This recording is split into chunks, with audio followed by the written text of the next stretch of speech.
这是上个世纪50年代，美国一对新人在婚礼上的合影。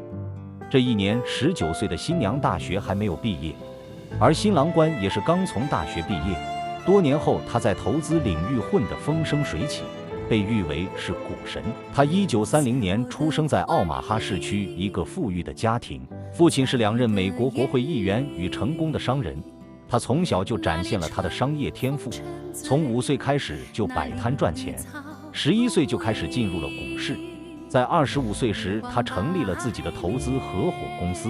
经过多年的发展和独特的投资哲学，还有敏锐的市场洞察力，他经营的公司市值增长了近3.79万倍，60年狂赚了5万5千倍。